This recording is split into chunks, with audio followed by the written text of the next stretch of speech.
To the Time 100 Gala. Please welcome the anchor of ABC Nightly News, Time 100. The cameras were already rolling when it happened. Beneath the blinding lights of the Time 100 Gala, Reynolds and Blake Lively created a moment so intimate and real that it cut straight through the polished glamour of the night. As Blake stood backstage, her nerves visible in the way she shifted her weight and fiddled with her dress, Ryan moved in close. Without hesitation, he leaned down, pressing his forehead to hers for a brief second, grounding her. Then he spoke, quietly, calmly, words meant only for her. "You're going to be amazing," he said, his voice steady despite the energy buzzing around them. Hello. Hey, congratulations on your honor. Blake Lively and Reynolds, their united front on the red carpet, as Blake alludes to her legal drama with Justin Baldoni. I have so much to say about the last 2 years of my life. Blake's lips curled into a soft smile, her eyes locking with his, full of gratitude. Ryan wasn't just offering support, he was transferring his strength to her in real time. In that small sliver of a moment, Ryan gave Blake more than just comfort. He gave her armor. His hand found hers, giving a quick squeeze, before he leaned in and placed 2 fast kisses on her temple. Deliberate, reassuring, final. This wasn't staged for cameras. This was real, raw love at a time when Blake needed it most. Around them, event staff and attendees bustled, oblivious to the quiet storm building just a few feet away. No one interrupted. No one dared. The energy between them was thick, undeniable, the kind of bond you can't fake no matter how good the acting. Ryan wasn't trying to boost her confidence for show. Blake never mentions Justin by name, but in a 6-minute speech, the actress talked about the power of sharing survivor stories, revealing her own mother endured a frightening assault. He knew what Blake was about to do. He knew the weight she was carrying onto that stage. The world would later learn that this moment was more than just pre-show jitters. Blake was preparing to deliver a speech laced with painful personal truths, speaking publicly for the first time about betrayals so deep they had left scars on her family. Legal documents confirmed the existence of lawsuits tied to broken contracts and shattered trust, real battles that had been fought behind closed doors for years. In this critical instant, standing only feet from the spotlight, Blake wasn't just fighting nerves. She was fighting history. She was about to confront everything that had hurt her, betrayed her, and nearly broken her, and Reynolds made sure she wouldn't face it alone. As she finally pulled back from Ryan, Blake's expression changed. The small, nervous tics were gone. Her back straightened, her eyes sharpened with a new focus.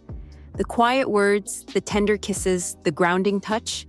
She is a survivor of the worst crime someone can commit against a woman.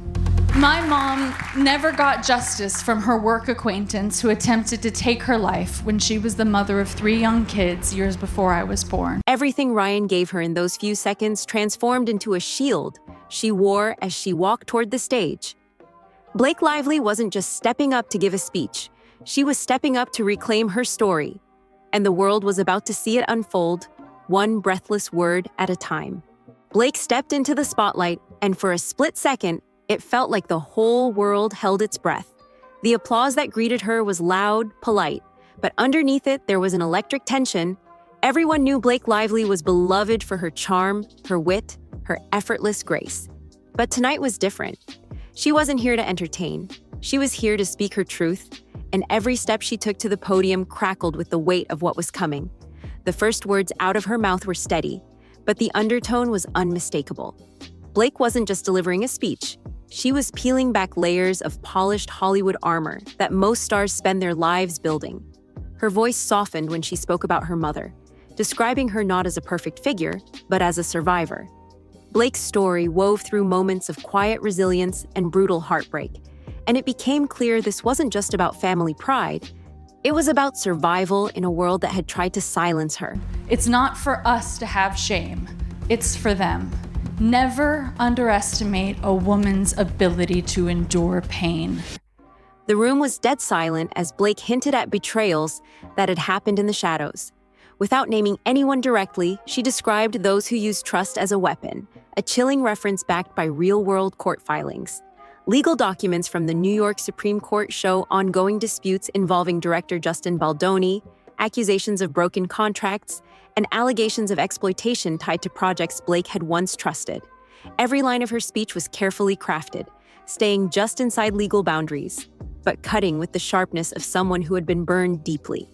As Blake continued, the true scale of the pain she carried became impossible to ignore.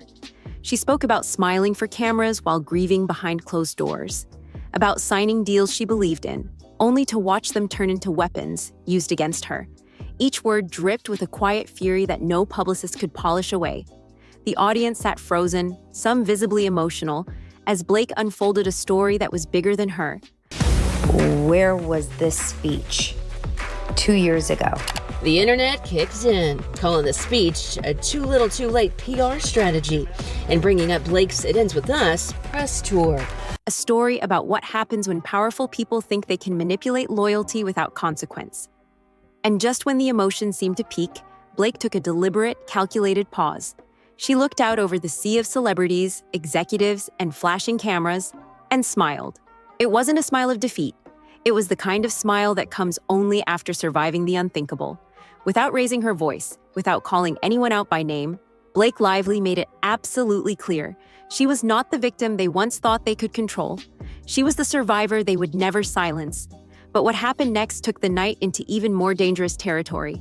The moment Blake smiled, the room tensed, sensing this shift before it even happened. She wasn't done, not even close. Her voice dropped lower, forcing everyone to lean in, and that's when she delivered the line that would rip through headlines the next morning. Grab your friends, wear your florals. She took that time to talk about florals and girlfriends and booze and clothing. Who did you bring with you? I heard you brought a party bus. I have a whole party bus. Contrast that with Justin, who focused more on the issue of domestic violence. It's not betrayal when they show you who they really are, she said, her tone calm, almost chilling. The words hit like a slap. No screaming, no theatrics. Just cold, undeniable truth backed by the weight of real betrayal, real legal battles, and real scars. The audience froze. You could feel it.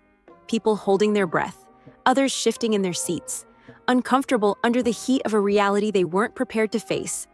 Blake's eyes scanned the crowd as if daring anyone to look away. Behind the glitz and designer gowns, behind the practiced smiles, she knew the ugly truth most of them would rather ignore. Trust in Hollywood isn't given. It's traded, manipulated, and when it's broken, it's buried deep under contracts and non-disclosure agreements. But Blake wasn't interested in hiding anymore. Legal records obtained from the New York court system confirmed that ongoing litigation was active between production teams tied to Justin Baldoni and parties closely affiliated with Lively's past projects.